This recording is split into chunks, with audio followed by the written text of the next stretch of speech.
this afternoon's top stories, St. Kitts and Nevis hosts high-level meeting on matters relating to civil aviation in the region, motion of no confidence against Dominica PM defeated, and a super typhoon Haima hits the Philippines. Good afternoon. Welcome to the ZIZ Midday Newscast. Today is Thursday, October 20th, 2016. I am Shaira Flanders. Nationally, a three-day high-level meeting themed the Third Eastern Caribbean Civil Aviation Technical Group aimed at exchanging ideas and providing suggestions in relation to air traffic control, air navigation safety and meteorology convened in St. Kitts and Nevis on Wednesday, October 19th at the Ocean Terrace Inn. During her remarks at the opening ceremony, Kay Bass, Permanent Secretary in the Ministry of Foreign Affairs and Aviation, explained that the meeting is important for St. Kitts and Nevis as the aviation industry is under threat. It is not a modern phenomenon that it is a target for terrorists and other attacks. It is therefore imperative that all stakeholders, albeit state or private agencies, individuals or groups, remain steadfast in the goal to maintain safer skies. Air traffic control is a critical component of aviation operations, and all efforts must be taken to improve efficiency in this area. St. Kitts and Nevis is therefore proud that it serves as host to this specialized meeting, which will outline the rational benefits and opportunities for sharing and advance the work in this area of aviation. We hope that you, the participants, will better understand the need and be more open to cooperating with one another in order to enhance surveillance coverage and other components of aviation in this region. Ms. Bass stated that because of the threat faced by the aviation industry, it is imperative to implement robust surveillance systems in order to ensure flexible use of airspaces by airlines, as well as the improvement of safety. She added that it needs concentrated work to come together in this critical activity to provide opportunities to reinforce the air navigation safety worldwide. The Permanent Secretary said that St. Kitts and Nevis has seen major achievements as it pertains to civil aviation. We acceded to the Chicago Convention in 2002, and since then we have been very active participants in all of ICAO's meetings. The Department of Civil Aviation is relatively young, however, having only been instituted in 2005. Nonetheless, its achievements to date have been commendable. The most recent TSA inspection report rated us as mostly compliant with ICAO standards and recommended procedures. Though under-resourced, the Civil Aviation Department is a model regionally and oftentimes called upon to offer advice to other departments in the region. She stated that the Civil Aviation Department accomplished much this year due to the diligence of the officers. To date, they have been able to conduct the training of all agencies involved in civil aviation, facilitate code-sharing arrangements between Delta Airlines and Virgin Atlantic, and certify a number of air carriers in the Federation. A number of Caribbean countries, including Antigua and Barbuda, Curacao, Guyana, Trinidad and Tobago, St. Vincent and the Grenadines, Barbados, St. Lucia and host country St. Kitts and Nevis are represented at this high-level meeting. Representatives from the United States and Mexico are also in attendance. Over the next few days, representatives of the various countries are expected to report on how their country implemented the convention that deals with air traffic. The Ministry of Agriculture hosted its Farmers and Fishers Prize-giving ceremony at the Department of Agriculture Conference Room on Tuesday. The annual ceremony was hosted to cap off the World Food Day week of activities, which began on October 10th. During his feature address, Minister of Agriculture et al., Honorable Eugene Hamilton, encouraged the farmers present to keep pushing despite the many challenges. It is a challenge to us as farmers to ensure that what we produce, we are satisfying not just our pockets by going on the market, some of which will perish anyway, but satisfying the needs of the world. The awards were presented in categories including Best Managed Small Ruminant Farm, Best Managed Large Ruminant Farm, and Best Managed Rabbit Enterprise, among many others. The awards ceremony is hosted every year to recognize the Federation's farmers and fishers for their outstanding work and contribution to the agricultural sector throughout the year. Remarks were also presented by Senior Environmental Officer Ms. June Hughes. Acting Director of Agriculture Dr. Tracy Challenger chaired the prize-giving ceremony. The World Food Day week of activities was held under the theme, Climate is Changing, Food and Agriculture Must Too.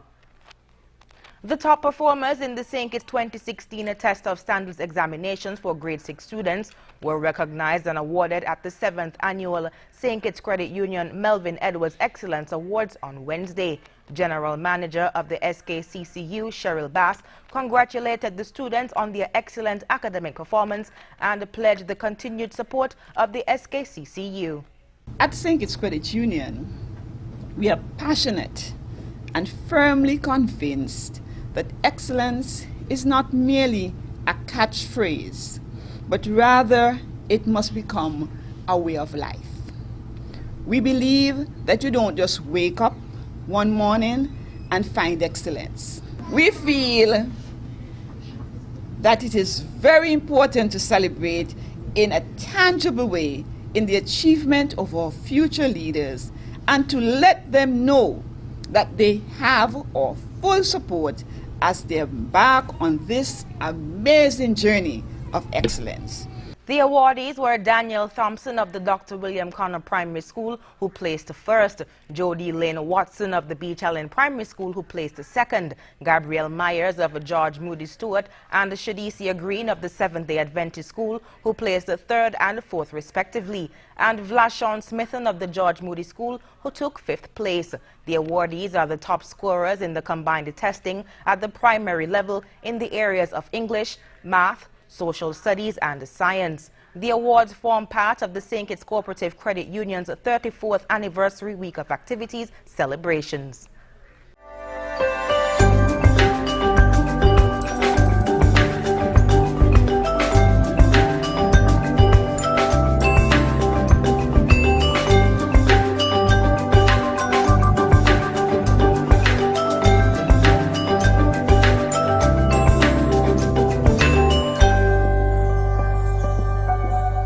New season begins Monday, 7th November. And onto the regional scene, plans by the opposition in Dominica to move a motion of no confidence against Prime Minister Roosevelt Skerrit hit a wall on Wednesday after opposition leader Lennox Linton refused a demand for an apology from Speaker Alex Boyd Knight and was barred from proceeding. According to the opposition motion, the Prime Minister is allegedly mismanaging the economy, as evidenced by rising unemployment, sharp declines in performance of agriculture, tourism, manufacturing, construction, a massive national debt, and an increase in the trade deficit. Eventually, the motion was defeated by the government side after the opposition MPs refused to speak in solidarity with Linton. They also refused to register their votes on the motion after a count was requested in the House.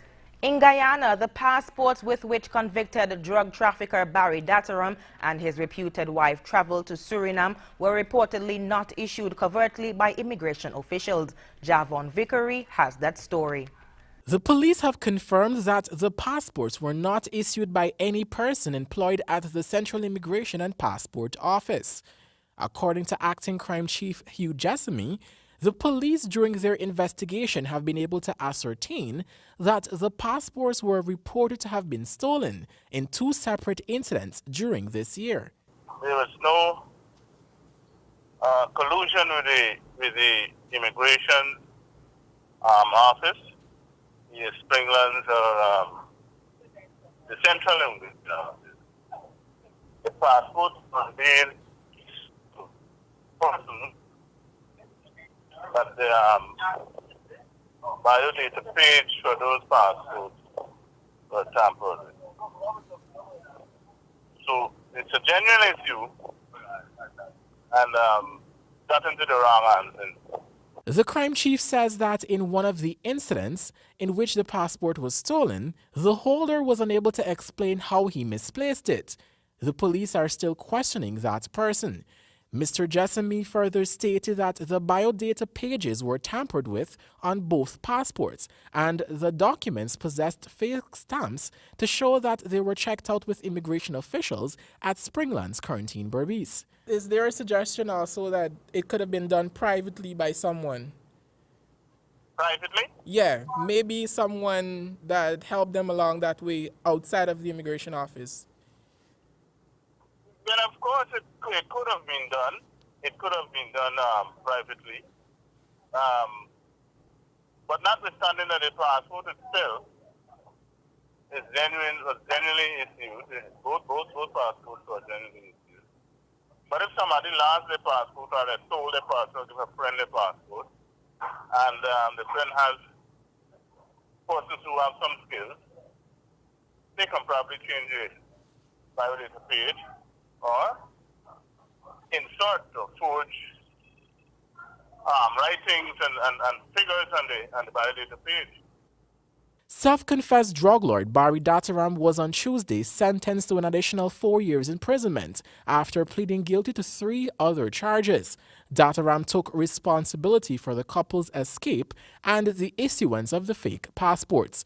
Javon Vickery, HGP Nightly News. And on the international scene, Super Typhoon Haima has slammed into the northeastern Philippines, tearing roofs off houses and leaving many villages without power. A storm warning is at its highest level in 6 northern provinces. Haima is the strongest typhoon to threaten the region since Typhoon Haiyan in 2013, which took more than 7,000 lives. Al Jazeera's Rob McBride reports from Tugawara. In the provincial capital of the area of northern Philippines, which has been battered by this typhoon, evidence of its destructive powers are all around to be seen. The typhoon made landfall in the early hours of Thursday morning Philippines time, and most people here and in communities outside of this town spent a terrifying night. The winds and rains have abated somewhat, and the job of putting their lives back together again, rebuilding homes and businesses, has restarted. People everywhere will tell you this is the worst typhoon they have lived through. They are comparing it with Typhoon Haiyan of 2013, which was a far more destructive typhoon, claiming thousands of lives. The difference with this typhoon is this is a fairly sparsely populated area of the Philippines, even though its destructive power was just about the same as Haiyan. And as we can see all around in this community and townships outside of here, there is widespread destruction. Hillary Clinton and Donald Trump faced off for the final time in another fiery U.S. presidential debate. Trump refused to say if he would concede to Clinton if she wins, and Clinton pushed Trump on his relationship with Russia, calling him President Vladimir Putin's puppet. Al Jazeera's Kimberly Hackett reports from Las Vegas. No handshakes between the candidates. The divisions between them were immediately clear on gun control, the next Supreme Court nominee, and abortion. This is one of the worst possible choices that any woman and her family has to make. And I do not believe the government should be making it. If you go with what Hillary is saying, in the 9th month, you can take the baby and rip the baby out of the womb of the mother. And Hillary can say that that's okay, but it's not okay with me. On the issue of border security, Donald Trump defended his policy to build a wall between the United States and Mexico and remove those who entered the United States illegally, saying Clinton once supported the idea. We have some bad hombres here, and we're going to get them out. One of the most heated exchanges involved hacked Clinton campaign emails released by WikiLeaks. Clinton charged Trump was benefiting from alleged interference by Russian President Vladimir Putin, a charge he denies. I don't know Putin. I have no idea. I never met Yeah. Putin. This is not my best friend. Let me tell you, Putin has outsmarted her and Obama at every single step of the way. That's because he'd rather have a puppet as president of No the United puppet, States. no puppet. And it's pretty clear. You're the puppet. It's pretty clear you won't admit No, you're that the the puppet. Russians have engaged in cyber attacks against the United States of America. On the subject of allegations by 9 women who've accused Trump of sexual assault, he claimed they were part of a Clinton campaign conspiracy. Those stories have been largely debunked. Those people, I don't know those people. I have a feeling how they came. I believe it was her campaign that did it.